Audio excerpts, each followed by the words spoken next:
I'm still trying to figure out why YouTube locks up my my view. So you're gonna look at this in what is it? Picture mode, not landscape mode.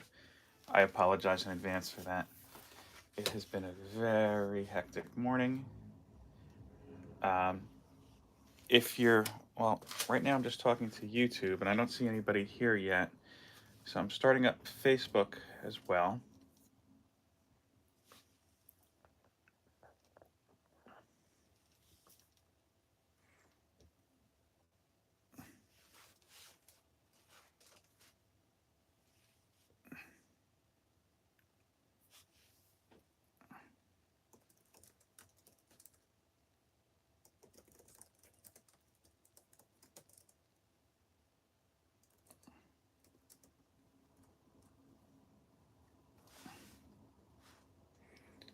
Okay, is this going? Let's see.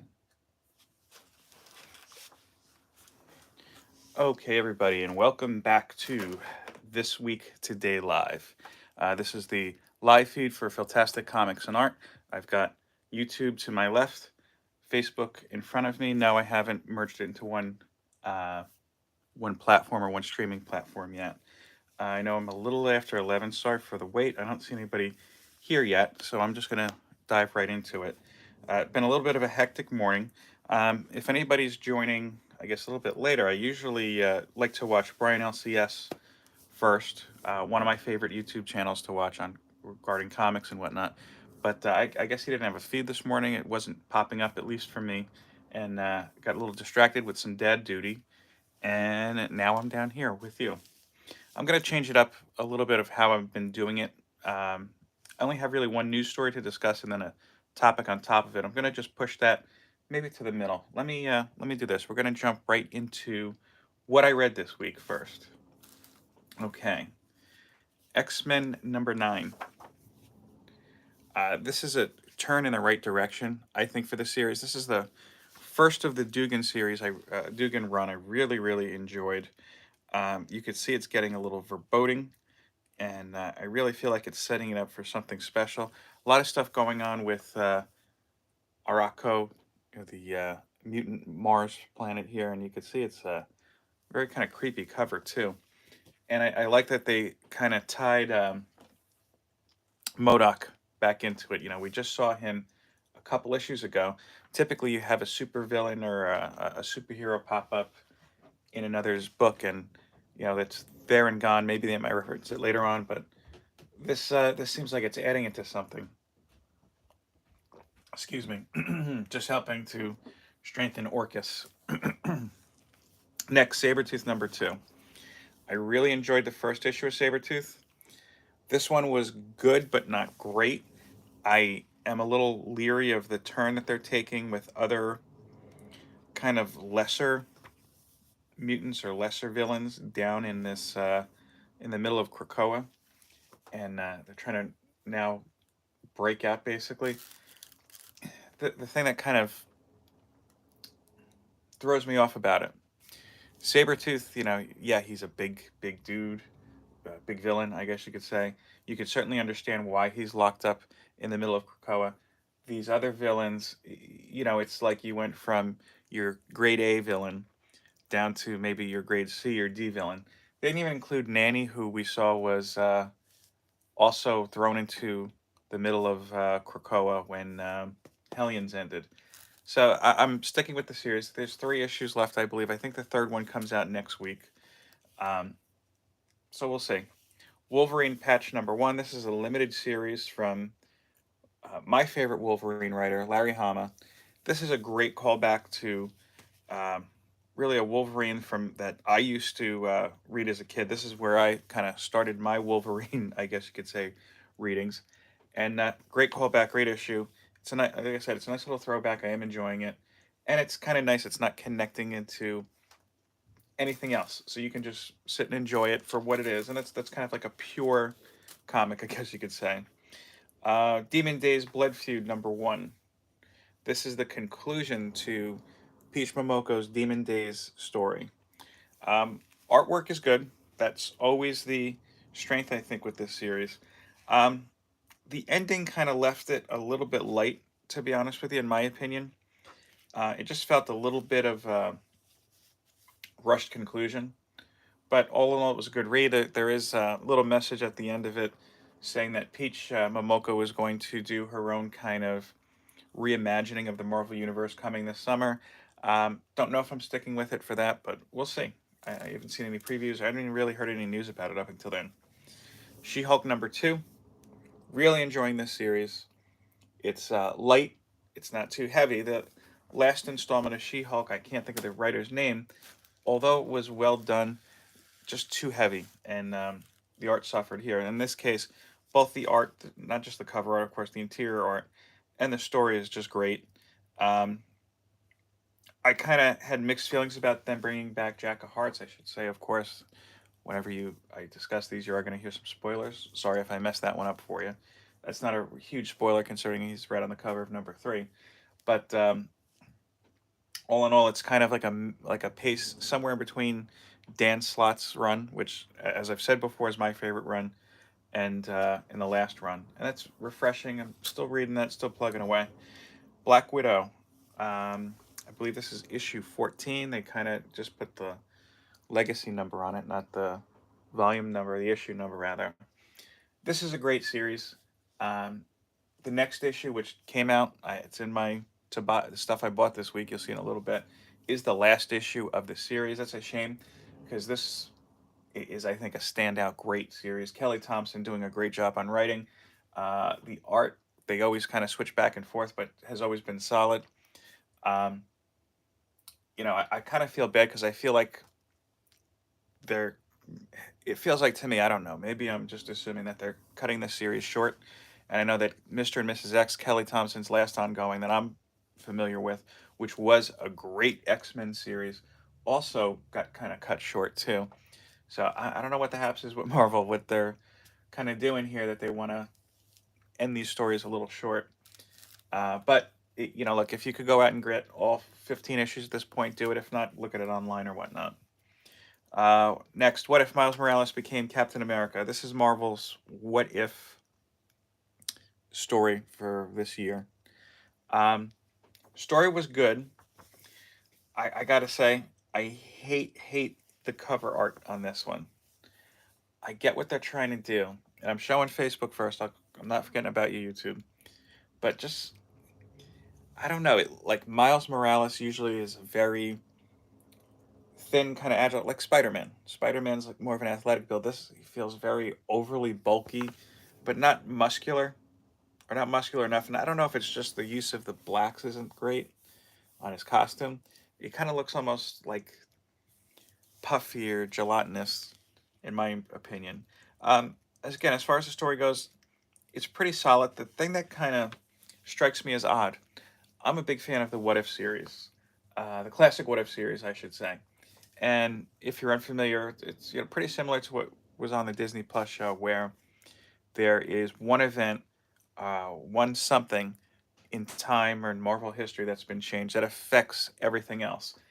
In this kind of rendition, there's just it's like a whole bunch of other changes entirely. Not just Miles getting the super soldier serum instead of his uncle who was going to get it. They kind of took a couple different liberties. You have another Falcon. You have different villains. You have the Prowler helping out in there too. So it doesn't really feel like a what if. It almost feels like an alternate storyline altogether, and that pretty much what it is. And I could kind of see what they're doing too. That looks like they're doing each week a different universe or different version of Miles. So I'm interested in seeing where that goes. This is one I didn't expect to like as much as I did, but I really did. Women of Marvel #1. This is the Ashley Witter or Winter variant. Um, I have mixed feelings about these anthology books. You typically don't get a long lasting story or one that's impactful, I should say. But you can get some really great little stories from that, and there are some decent little stories in here. I usually shy away anytime they say these are our Pride Month covers or these are our Asian awareness covers, and it's not that I have anything wrong with the causes or whatnot, not at all. But my thing is, if you're smacking a big banner up here that says this is Women of Marvel, um, okay, why not take some of those proceeds and donate them towards some sort of women's related charities or whatnot, or women's related needs. Um, One thing I really thought was insightful. I don't know. One thing I really enjoyed with this, um, they had a pretty strong forward here from Gail Simone, who is a great writer, but a little hit and miss, some people might say. And then throughout different points of the book, they ask these female writers who've worked in the series, female writers and artists, different questions. Like the first one is, what's a character story that what's a character or story that empowered you to create your own? And it gives just a nice little blurb about not only who the creator or artist or writer is, but of course what their answer is. Um, all in all, like I said, the stories are good. There's a great interview in here with Bobby Chase. I recommend reading. Um, if you see this, snatch it. Again, you're not going to get anything that is enriching as far as the story goes. You're going to get some nice, pleasant little stories. You'll see some good artwork, but I really think those interviews kind of put it over the top. At least for me, I find that stuff interesting to look at. Okay, I think we're off the Marvel train for now. I'm on Oblivion Song number 35. I have mixed feelings. I've been following Oblivion Song since the series started, and I was kind of I was kind of surprised when it got to a certain, because this book has, up until now, let's say this, has usually been on time. Um, Issue 35, this one here, I think has been delayed for, it's got to be 4 months, maybe longer. And the next issue is the final of the series, issue 36. And if they get that out on time, it's like, okay, so at this point, I think they've kind of lost a lot of a lot of momentum as far as the story goes and whatnot. It's just an okay issue. Again, it kind of feels, and I'm noticing this with a lot of story endings, I guess you could say, lately. It just kind of feels a little rushed, in my opinion. But we'll see. Next one is the last issue. Um, I don't know. Maybe I'm wrong. Maybe we'll work into it. Homesick Pilots number 13. I was getting rid of this series. The only reason I had this one was because when I picked it up at the store was very busy and I didn't have time to sort through the books. I'll be honest with you, it didn't go the way that I thought it was going to go when I was like, yeah, I'm out. Um, I did miss issue 12, so I'm going to go back and read that one and see if maybe it's something I should stick around for a little bit longer. But again, that story kind of feels like it's ready to be over, at least in my opinion. But we'll see. Nocterra number 8. This one does do a better job than number 7 did, as far as really integrating a teen into this. Blacktop Bill is hands down the standout character right now, at least in my opinion, of the series. Um, I'm still kind of iffy about it. Maybe I'll give it one more issue and see how things turn around. Um, okay, Monstrous number 37. This is another one I think is ending shortly. And Monstrous is a great series. I can't sing enough praise about this series. One I've been following since the beginning as well. Beautiful art. I do have issue number 38 here as well, and that was nice. I could read 37 and 38 back to back. And yeah, this has taken a different direction as far as the book goes as well. The lead character, can't think of her name. I don't know. But the lead character is pretty much in a coma at this point. And you have her friends trying to help her while the monster inside of her and herself are trying to recover. As I said, I know I'm not giving a great description of this. I try to be a little vague because I do want to keep some surprises for you, and I do want you to check out the books, of course. Monstrous is one that I will always say, if you can if you get it, because it is a great series. And to be honest with you, it's very unique. I don't believe there is anything else from any company, at least one I've seen, and I'm including, of course, the big ones and all the smaller ones too, that is quite like Monstrous. Hit Me number 1. This is an AWA Upshot limited series. I thought this was going to be a series about blackjack, and I was wrong. But it's definitely a good read. It's a crime noir story. That's all I'm going to tell you. I do have the second issue. I picked that up this week, but I have not read it yet. Okay, this was kind of a big swing for me. Action Comics 1041. And I'll be honest with you, I bought this 100% because of the cover. I'm a big fan of the Reign of the Superman storyline. This is a storyline that when I really started getting into comics, Superman had died and then returned back to life. If you're not familiar, or four people were claiming to be Superman. Um, and this is just a nice kind of callback as far as the cover goes. The story inside has nothing to do with this cover. But I'll say this, and I haven't been following Action Comics. It is a good story inside. I see what they're doing here. It revolves around Midnighter, lesser known DC character that I don't really know too much about, but I thought they tied it in kind of nicely to the Superman lore in that sense. I'm not going to check out the next one, but if you have time, I would say pick it up. It's definitely worth a read. Trial of the Amazons Wonder Girl #1. I had read the complete Wonder Girl series. This is another one, a great Jeff Deagle cover. This is of Yara Flora, the Brazilian Wonder Woman. This one thankfully doesn't have the pacing issues that Wonder Girl did, the main series did, in my opinion. It's very well paced.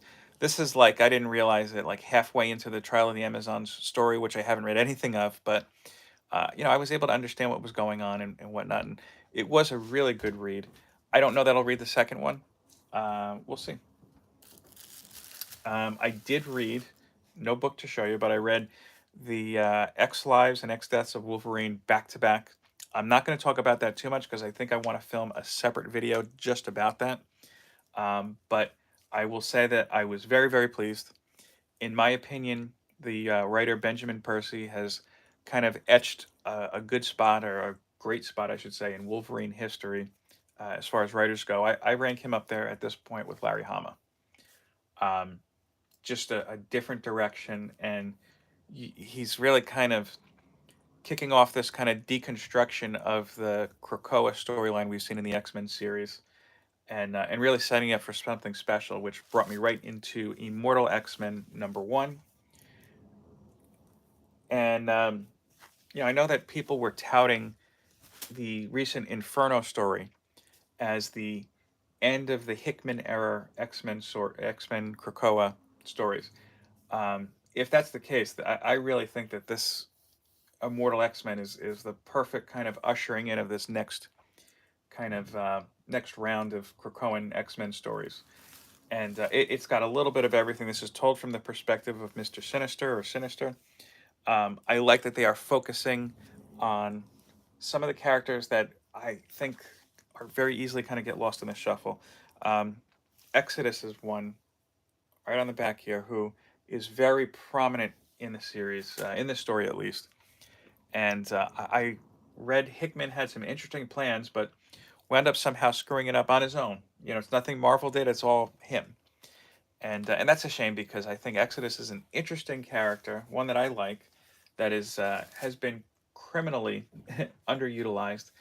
Um, and it's interesting just kind of seeing him kind of get into things there. And that cover, I think I talk about that maybe in the Wolverine video as well. But that cover really, and when you hear the tone of the story, once you do read it, you really see some unexpected and I don't know, interesting things brewing. I just hope that the upcoming Judgment Day storyline that's going to be going throughout the Marvel Universe, which is Avengers versus X-Men versus Eternals, I just hope that doesn't muddy up things too much. I'm skipping that storyline myself, but yeah, just when I think about what King in Black did to the Sword series, which X-Men Red evolved from, um, I felt like you had two good issues of a series that got derailed quickly because of a tie-in that didn't need to happen, in my opinion. I didn't follow King in Black.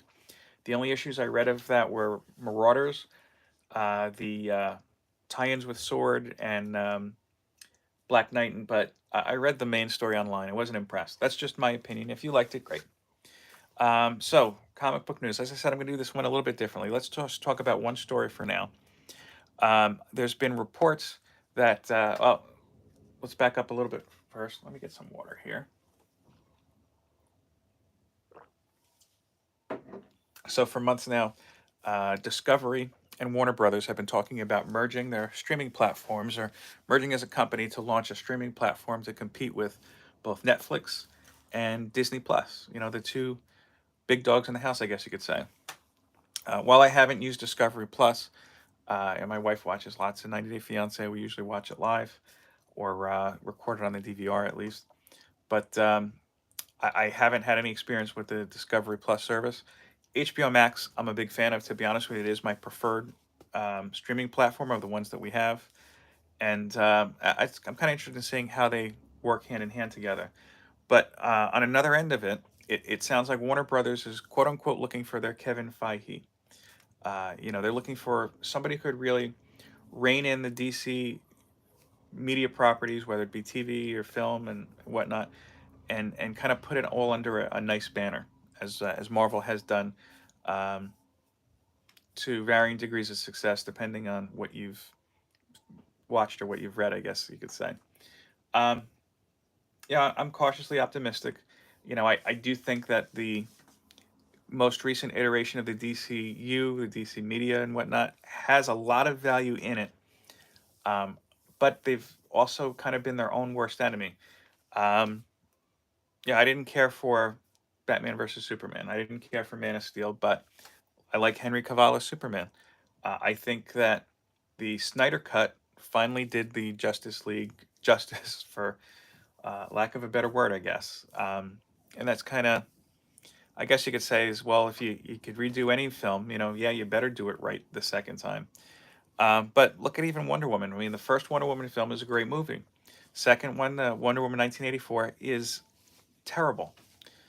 And you know, it's one of those things that's just even hard to kind of pick apart and say what went wrong.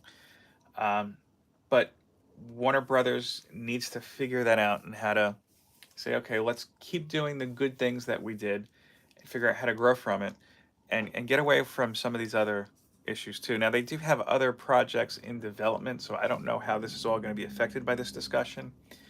Um, I know that The Flash was just put off because Ezra Miller's issues, supposedly. Um, and Shazam, that sequel we're waiting for, I think that's still on track, if I'm not mistaken. And of course, Black Adam. But yeah, I mean, look, if you're going to do this, do it the right way. Figure out how to get everything and everybody on the right page here. So the other thing I want to discuss, as kind of under the heading of news, and I'm kind of really interested in your opinions about this. I realize I don't really have an audience today, so if you're watching this on the replay, feel free to leave a comment or whatnot, so we could get a little bit of a back and forth going, because this is really what this is all about. Um, I recently, I watch a fair amount of YouTube comic book shows as well. Some of them, I will watch religiously as they come out every week. Some of them just kind of pop up in my feed, and I'll check them out, and if I like it, I'll keep watching. If not, I'll move on. It's just my opinion. There was a channel that popped up in my feed, my YouTube feed this week. I was unfamiliar with. I can't even remember the name, to be perfectly honest with you. Um, a gentleman, probably around my age, maybe even a little bit older, was reacting to news about the recently announced Exterminators series coming. It's basically another X-Men team-up book. I believe the team is Wolverine, the female Wolverine, Laura Kinney, Jubilee, Dazzler, and there's one more character in there. It's just not clicking for me. I don't think it's Psylocke. I don't know, but I don't really know the premise myself. Written by Lee Williams. Lee Williams, if you're not familiar, wrote that last volume of the X Factor series leading into the trial of Magneto. I talked about the X Factor series pretty extensively, but in short, I thought it was a good premise, but it felt a little rushed. So a lot of the relationships and character development that came from it just kind of fell flat. I wasn't a fan of the art. And again, this is just my opinion. And I'll tell you why I keep saying that in just a few moments. But I really thought that if there was another issue somewhere in between the main series, and then when the Hellfire Gala started, that book would have just gotten so much better from it. Just would have benefited tremendously. But all in all, I thought it was an enjoyable story. Um, so when I was watching this video, I felt like the presenter, wasn't really commenting too much on the story itself. It was more about the writer and her take, and almost went. He took some. I don't want to say unflattering pictures, but to me, like he's focusing on her face, then just scrolling right down to her body. And I mean, this is just an editorial picture. This isn't meant to be some sort of a beauty or glamour shot, at least to my knowledge. Uh, Even if it were, I just thought it was just kind of an unusual and nasty, I guess you could say, take on the writer. Um, the other issue that I kind of had with it as well, immediately, the presenter of the video immediately went into a tirade about the editor and about the editing staff. Now, I'm not saying it, I have nothing for or against the editing staff. I, for the most part, enjoy the X-Men titles, if you haven't guessed that by now. I am slowing down a little bit with them, and I've talked about that to nauseam as well. But I turned off the video. My take is that there's a way to show your opinion, and say if you don't care for something, then just go in and just start trashing it to a level where really I felt like the video had nothing to do with the actual announcement itself, and more about he doesn't like these writers. He doesn't like what their views are and what that like that. And really, that's what I try to stay away from. Again, if I don't like something, I'm going to tell you I don't like it. But at the end of the day, I'm not going to attack the writer. I'm not going to tell you if you like this, you're stupid. It's just an opinion. And to be honest with you, with everything going on in the world, does that really even matter? Um, let's see. I'm trying to think if there's anything else I wanted to touch on with that. Yeah, I mean, look, it's the internet, okay? The internet is the bathroom stall, I guess you could say, of the world at the moment. People feel like they're entitled to give their opinion in a way where you're belittling the opinion of others, and this is on other things other than comics as well. Um, I don't know. I try to avoid that, and if that's the type of video that pops up in my feed, just like this one, I turn it off. Just my opinion. So I'm now going to show you my pickups for the week, and then I'm going to make an announcement about the 1 year later contest that concluded last month. So these are things I picked up. First was the second issue, and I didn't know that I had missed this, of Catwoman Lonely City. So this was number 2. There's one more coming out on this. Anxious to read that. I did enjoy the first issue very, very much. So now we're going into my Swolger supply box to pull out my picks. And again, this is 2 weeks worth of comics. And you'll start to see the shaved down, I guess you could say, pull from here. So this was not as big as what I was getting, and I did have to put a couple titles back that I no longer get. But I'll show you here what I've got. All right, what I wanted to mention too before I jump into this, X-Men number 9.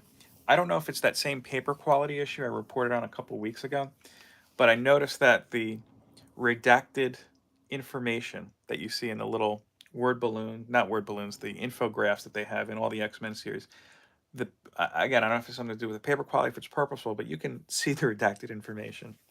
I thought that was kind of funny. X-Men number 10. Nice female Wolverine in the throes of battle. Looking forward to checking that one out. Nocterra number 9. So we'll see how the series is going to go. Batman Catwoman issue 11. One more left in the series. And then I'm going to sit down and read all of them at once or back to back and tell you what I think. Not live, unless, I don't know, I think that might be interesting. Let me know. X-Men Red number 1. I went for the promo variant. Interested in checking that one, especially after how Immortal X-Men ended. Black Widow number 15. As I said, this is the last issue of the series. Another great cover by Adam Hughes. Really enjoying this story. Sad to see the series go. X-Force number 27. X-Force is one of the X books that made the cut as far as my polls go, so I'm interested in seeing how that is, especially after the events of X Deaths and X Lives of Wolverine. X-Force Annual #1. 2 X-Force books in one haul. She-Hulk #3, as I said, this has Jack of Hearts on the cover.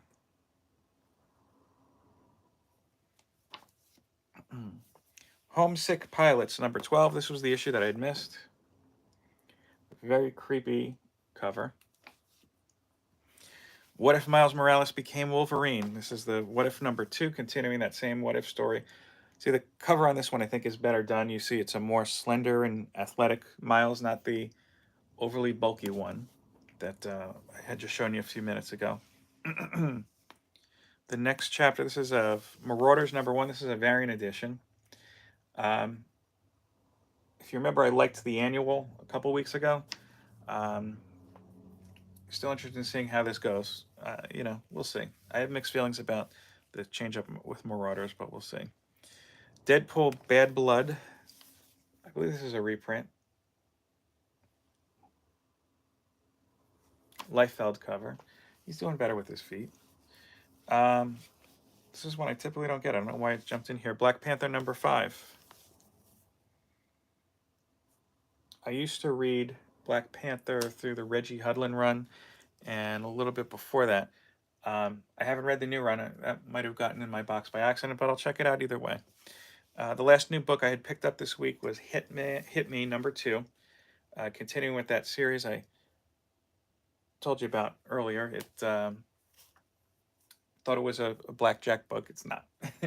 That's all I'm going to tell you about it. It is a crime noir story, so it is a little bit grimy. Usually not what I read or what I'm into myself, but I figure I'll give it a go. Okay, so without further ado, as I reported last week, 64-page special won the giveaway. The 1 year later giveaway where you make a nice little video and you have a chance to win either comics, art, or donation. Very wisely, 64-page special chose for me to make a donation in his name to a Ukrainian-based charity. I will be making that donation later today. It's one of the local chapters, I think, here in Morris County, of the Ukrainian. I have to look it up to be honest with you. But what I am going to do is, after all that's done, maybe I'll just save it for my next video. I'll show you a little bit of a screenshot about it, and also tell you how you can make a donation, of course, if you'd like to as well. And I thought that was just great that he decided that's how he wanted to spend his gift, or spend his winning, rather, making a donation. Because, as I've said in the past, we're now taking that story, that superhero kind of karma, I guess you could see, and that you take from these books and applying it towards a real world charity, a real world event, and that's awesome. And I applaud him for that. Check out his channel, 64-page special. Very funny videos, very short, very well done, and the guy really does a great job as far as the voiceovers go. So that was my last week. I will see you again next week. Again, Saturday, 11 a.m. You can take a look, and of course, if you're catching this on the replay, you can check it out on YouTube, or I think Facebook actually keeps it up for a little while too. Still kind of working out kinks as far as putting it on one platform so I don't have the double cameras. But as always, any feedback that you have, please let me know. I do have a couple good videos coming out this week, or at least in here to come out. But I do return to work on Wednesday, so my time is going to be a little bit more limited. My paternity leave is almost up. So we'll see how that goes. And with that, I want to thank you for giving me a little bit of your time today. And of course, thanking you for checking out this video, whether you're on Facebook, YouTube, Instagram, or whatnot. Not Whatnot, the app, of course, but Whatnot as far as something I just don't know that you can watch. I don't know. I'm babbling at this point. But thank you again for checking out my channel and for tuning in and spending your Saturday with me. I hope that you enjoy the rest of your day. And then whatever you're celebrating, Passover, Easter, Ramadan, or something else I just don't know about, I hope that you enjoy it and spend it with some people that you care about. Thanks again for tuning in. Peace, love, and comics. Take care.